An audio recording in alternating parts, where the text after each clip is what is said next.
One of the simplest and most prominent types of video on YouTube is the Let's Play.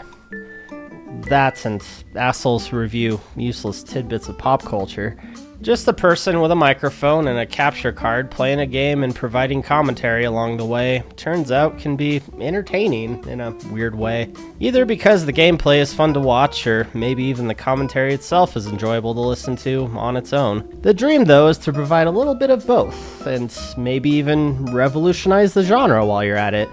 Which leads us to the topic of today's video, if you haven't guessed already. Have you ever heard of the Shadow of Israphel?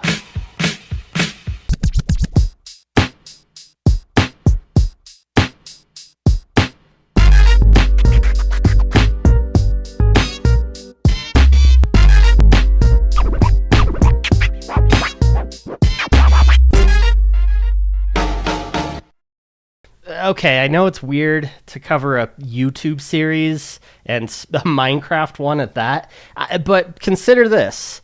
The Shadow of Israphel has its own frickin' IMDb page.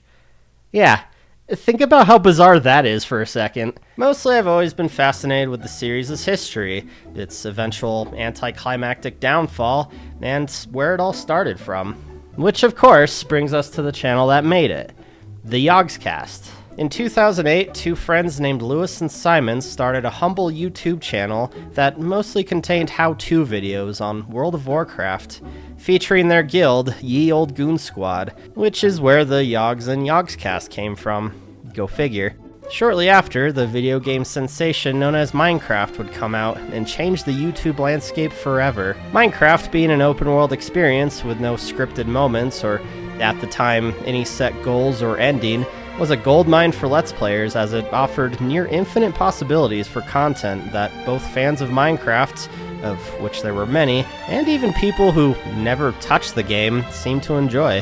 The Yogscast channel, no stranger to getting friends together and recording gameplay, were quick to jump on the trend, and for years that became the main identity of their channel, and it was sometime around then that I started watching them. Of course, things change over time, and when I finally lost interest in their channel, their content seemed to shift away from Minecraft and become more about GTA 5 and Gary's Mod multiplayer. And going back to check out their channel now, oh, yeah, it's pretty much still that. But if you look at their playlists and scroll down, no, I mean way down, farther, there it is, the beginning of a legend. Of course, the obligatory, covering my ass speech. If anybody's interested in watching Shadow of Israphel, go check it out on your own. But no, really, if you're interested, if anything I've said so far piqued your interest, I would encourage you to check it out now, especially because I will be covering pretty much the whole plot of the series. So if you don't want to get spoiled, there's your warning, I suppose. With that being said, though, let's dig in.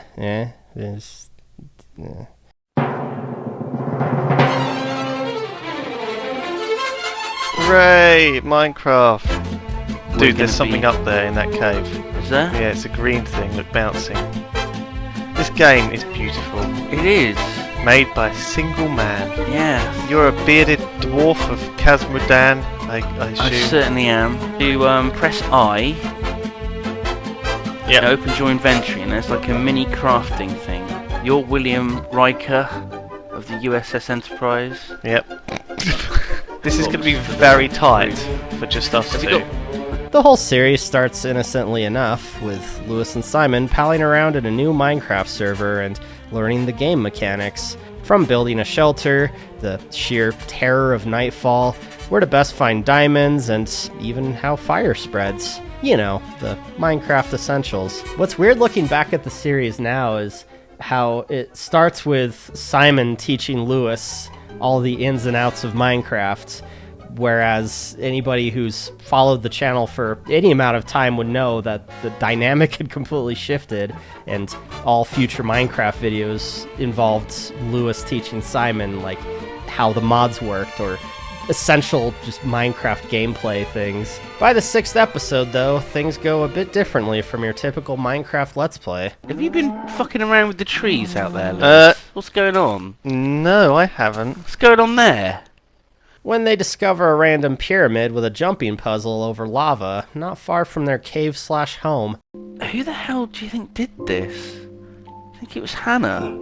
Oh God, no! Neither claim responsibility for building it, though it's later assumed Lewis did it to mess with Simon. It was originally like a troll kind of thing. Yeah, for because it was Simon, like, right? it was like, yeah. Yeah, I remember you We troll Simon by talking building about it. stuff in the world and pretending it was part of the game.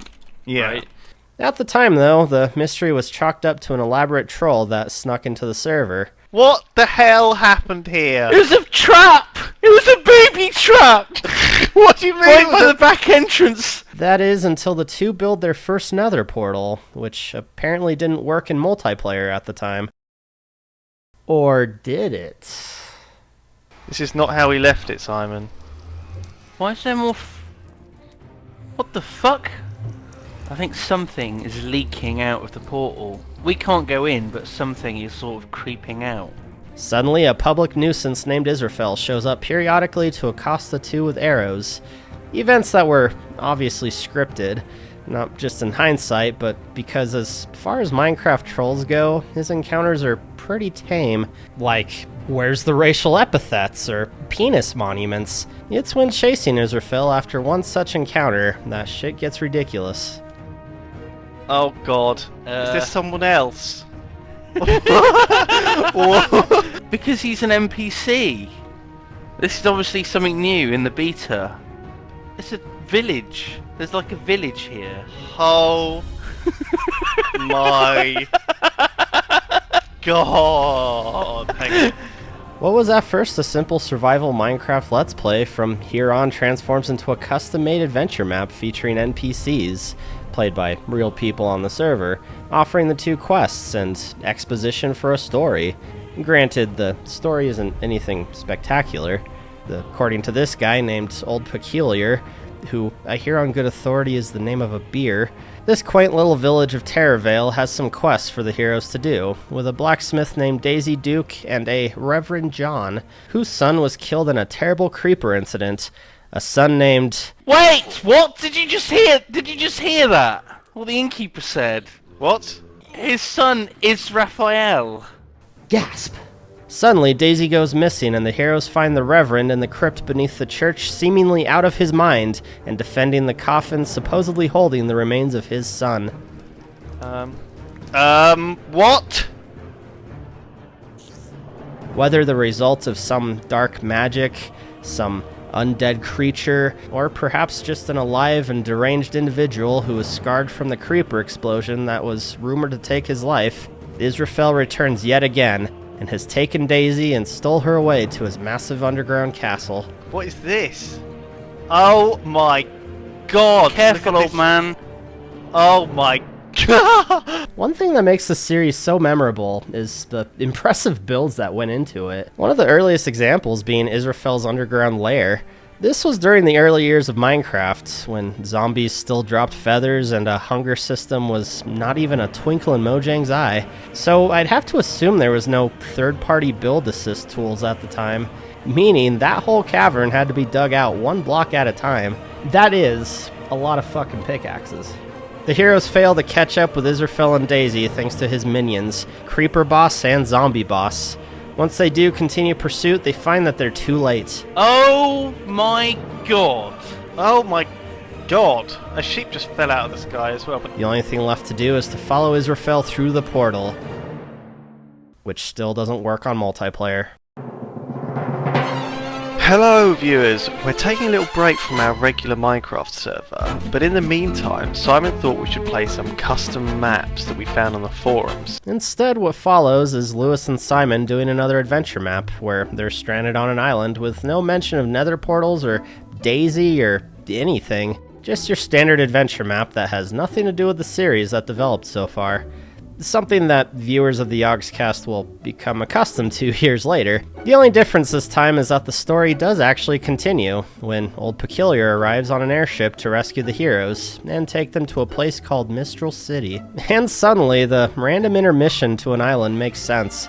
This place is certainly a step up from Terravale design-wise. We also get introduced to a more unique and strange group of characters, like Father Brayburn from the Church of the Holy Apple, later known as the Church of the Holy Record, Fumblemore, the absent-minded wizard, and, of course, Granny Bacon. Would you like to lick me acid? My God. Oh god. The less said about that, the better.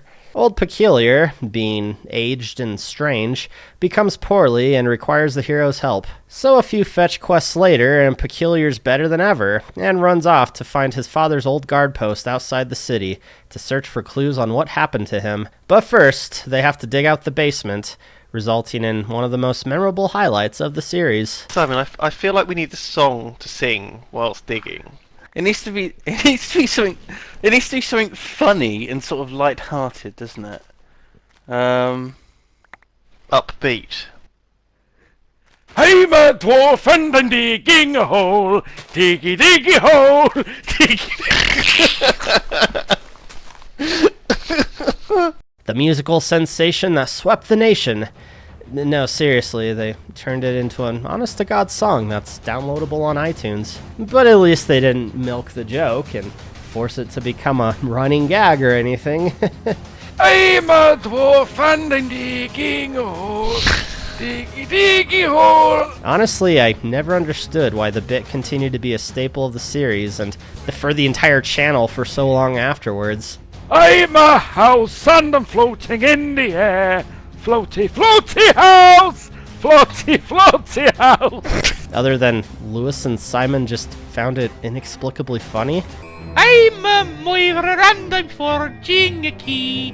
Forgy key! It comes off as forced, rewatching the series again.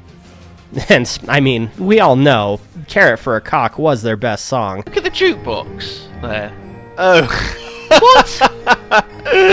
Eventually, the heroes find a note from Peculiar's dad to his son, explaining that the hell portals need to be destroyed. Suddenly, Old Peculiar is dubbed Night Peculiar, having found a new lease on life and a drive to save his beloved Daisy, avenge his father, and save the world. It's interesting to think in this series how Lewis and Simon, for the most part, take a backseat to the plot and are more or less just the audience surrogates to the larger story that's unfolding around them. And this goes into how the series was made as well. Lewis and Simon were generally unaware of what was going on when making the series. They aren't acting so much as reacting and are going through the journey just as much as we are. So the story is really more about Peculiar and his hero's journey.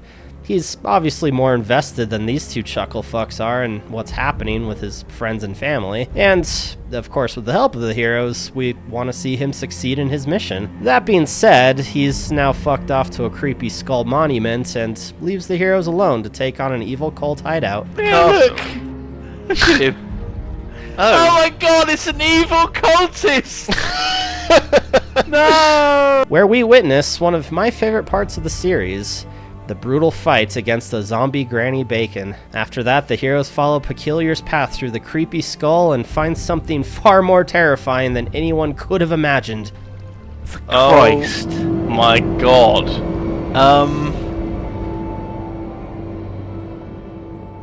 The circus, as you'd expect, doesn't really contribute to the story at large, but it does introduce some more fun characters like Simon's arch-rival Strongman Bruno, and also Madame Nebescu, who's always a treat to listen to. Nabasco did be feeling something. An evil spirit did watch over this place. Speaking of Simon's amazing voice acting, the heroes eventually meet Fumblemore's brother Swampy. Ruined the land! Ruined it, man! He sends Lewis and Simon on a quest to find map fragments leading to some ancient evil under the desert. So the stakes have never been higher, and the heroes run off without a moment to lose. Oh. The series really opens up here as the two now have to explore the world at large, instead of just a city and a circus. First they explore Booty Bay. Booty Bay? Sorry. Barbecue Bay. Completely different. It's Yeah. It's a unique concept that is copyrighted by the Yogscast. Which, of course, can't just have your standard run-of-the-mill pirates. Nah, you've got a lady pirate, who's also Peculiar's sister, a zombie dwarf pirate, and my personal favorite, a robot pirate named Tin Man. Can he play the record? He's gonna bend over and slip it between his butt cheeks. Oh my god, he is as well. Oh, don't look! Turn away! Okay. Don't look! Then the heroes have a brief and epic sprint through a dark and stormy night, made all the more intense thanks to the music. The stuff spawning in this rainstorm, friend. In trouble. Okay, keep going. Go cover. Go for cover. Go, go, go, go, go. Oh yeah, this series also had its own soundtrack made by Daniel Yount. Again, something that just sets this series apart from your other typical Minecraft Let's Plays by frickin' miles. It's really good and professional level music too.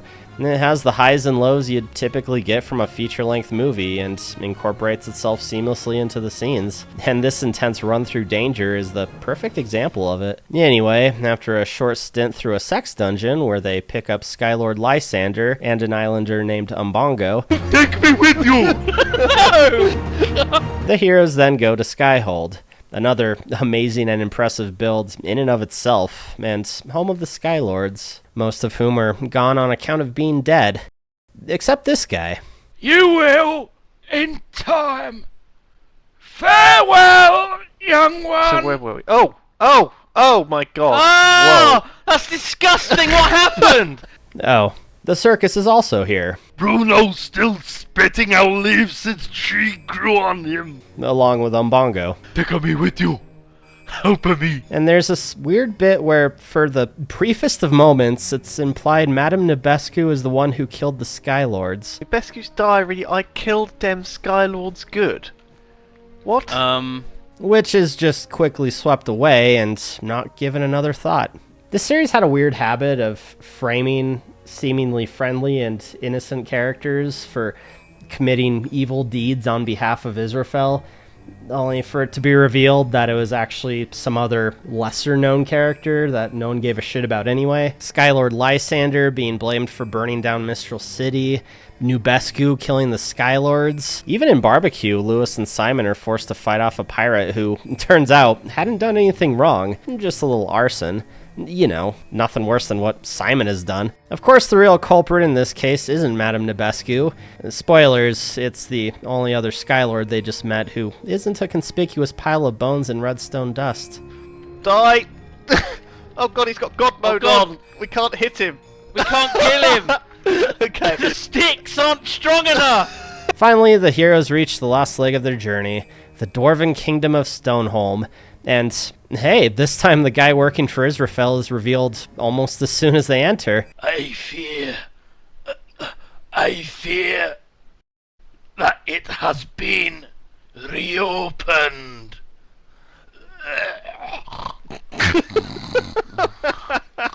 With a completed map, we get the full story of Peculiar and his life, which, in a neat twist, goes all the way up to when he first met the heroes, explaining that he was planning to off himself just before they arrived, and even considering murdering them too, even though that makes absolutely no sense. Oh, and also his dad was actually Carpath Antioch, who was an important Templar, and the son of Varrigan Antioch, who started the Templars and sacrificed himself fighting evil or something. It's this whole thing. Well, this is good. At least it means that Israphel isn't Knight Peculiar's dad, like in Darth Vader, Luke Skywalker. Good lord. I mean, that would have been a terrible twist. With the exposition out of the way, the heroes and Knight Peculiar venture through the desert, its sand now spilling over into the rest of the world like an infection. This is a bit weird. Israphel's taint has been rubbed all over it. A giant metal hand sticking out of it ominously. Inside are the notes left behind by a researcher slowly going mad. My bones, they are so itchy, like buzzing insects under my skin. Only relief only solution is removal. Kiss. Radioactive ooze seeps from the walls, and naked clones of Simon begin wreaking havoc all over. Man, this series got good near the end. But that's when disaster strikes. Oh, Peculiar! We're getting separated! What do you mean we're getting separated? Ah! What are you doing? Oh my god! He fell in the lava. No! Forlorn, Lewis and Simon continue their adventure, quickly making new friends in the form of Webley Griswold. I'm a proud member of the Griswold family! And Shiplord Hubert. Take more avec Oh, no. Wait, what? They also reunite with Swampy, who they help reclaim his sacred grove in a really cool segment that I still don't fully get how it was accomplished. How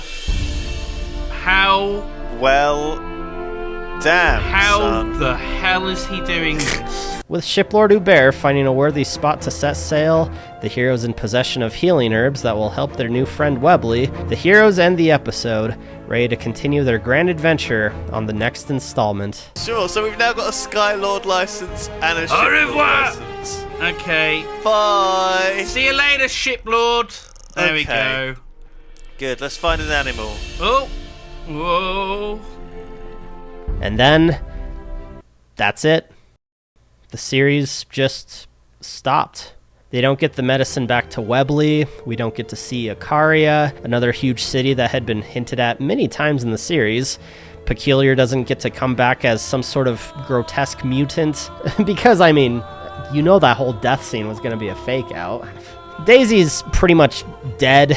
Israphel will continue his campaign of terror unmolested. Basically, we can assume all that stuff that happened when the two were temporarily transported into the future came true. This is the future. God, future? The future of Minecraftia. Should you two fail in your quest.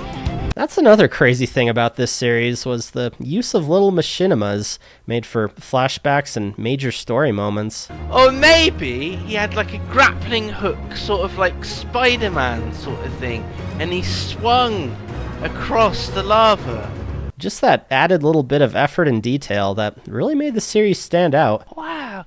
Or maybe Olivia Wilde and Katy Perry came out and they took their tops off and they started kissing each other. We don't have an animation.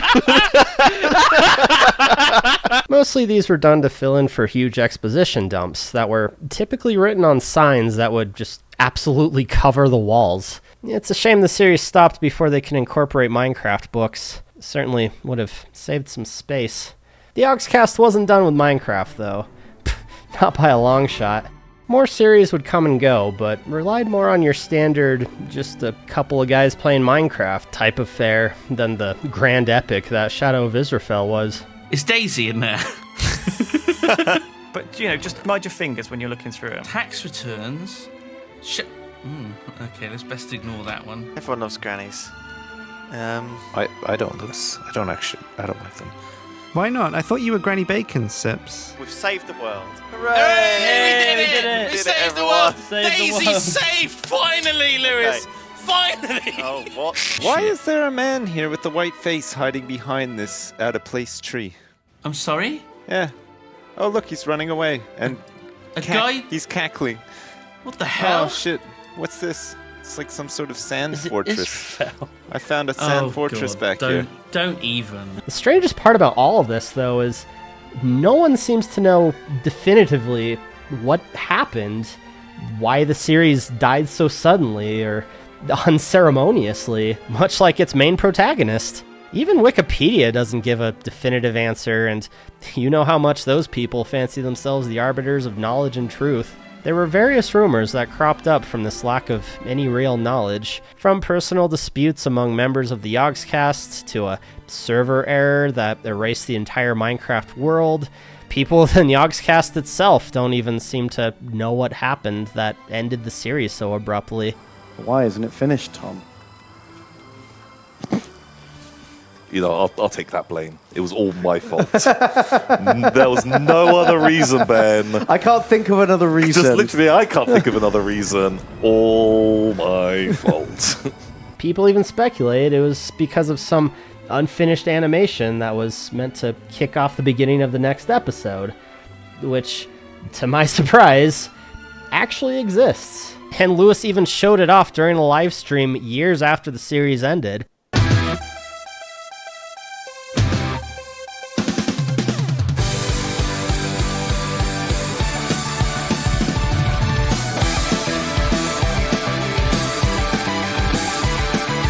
Other fans of the series took note of this and how this only made the mystery of the series' death even more of an enigma. There was an animation.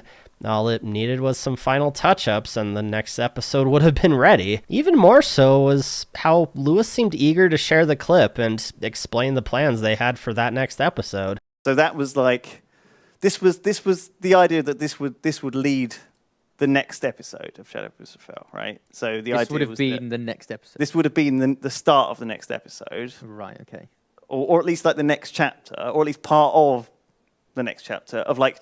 So this is why the telling next the story was never made. There was no resentment over how long the project was taking, no sarcastic remarks of how silly the whole thing was.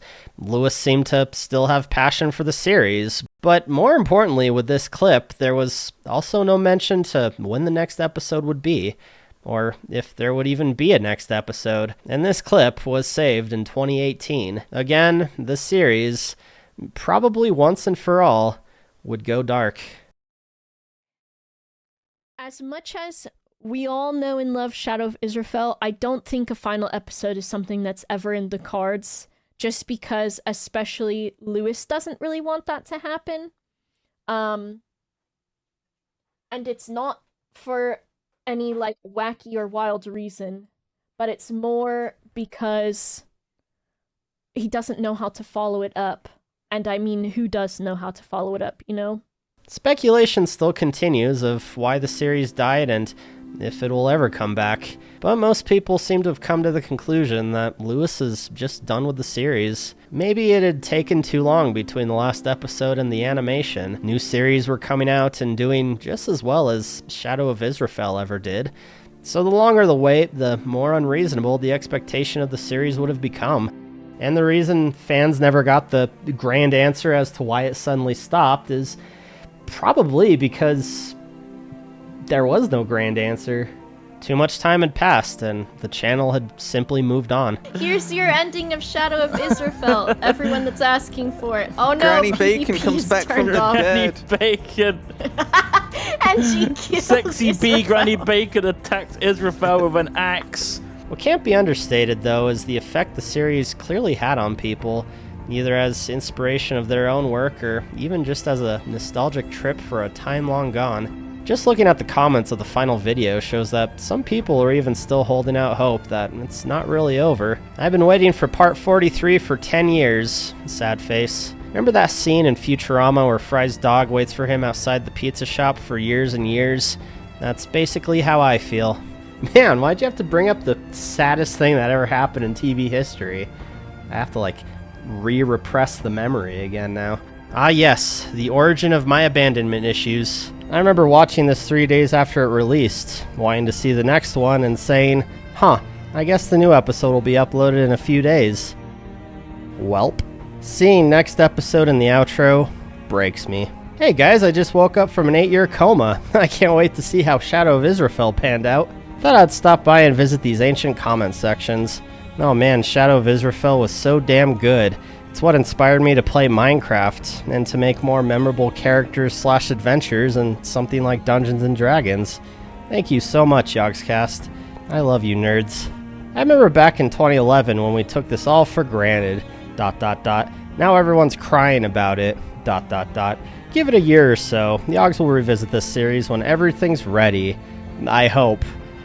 Posted 10 years ago. The plot may have been a bit overly convoluted, Hell, I've watched the whole series a couple of times, and I still can't tell if the sand is supposed to be evil or some sort of power that's containing the evil. But most would agree that the real entertainment from the series came from the off-the-wall characters, the impressive Minecraft builds, and most of all, Lewis and Simon's banter. I love the way I can actually see your midriff poking out beneath the diamond armor. It's just very... Yeah, you like that, don't you? Is he like a distant dwarven relative of yours somehow then? Well, he might be. Brother, I wonder if maybe? he's got a strange birthmark as well. Down on his, On his what? I'm sorry? Yeah, on his what? Protect me, Lewis! Protect me! Thing is, they don't... Oh, God, no, you're dead. Good job. But also, for me, just the sheer scope of the series and the little bits of how things were done behind the scenes, I find really cool. Or should I say, I dig it. No? Like how they did the Granny Bacon fight. Do you know why Granny Bacon is so massive, Simon, and why I've got these weird boots on? Because of the Because we had to... Because Granny Bacon's skin doesn't work, so Launa had to make Granny Bacon's skin into the leather armour. So leather armour, if you put it all on, you look like Granny Bacon. So if I just get some leather armour now... Oh my god. Oh, that's why... Oh...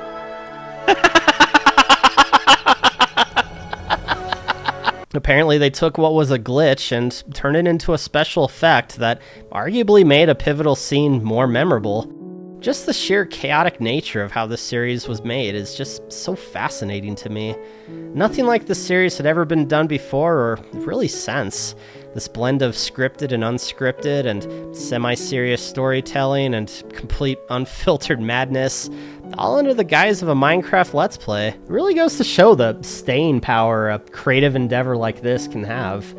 Especially after just a quick glance at the comments section. Minecraft is a game meant for creating and exploring to your heart's content, and that alone inspired hundreds of videos on YouTube.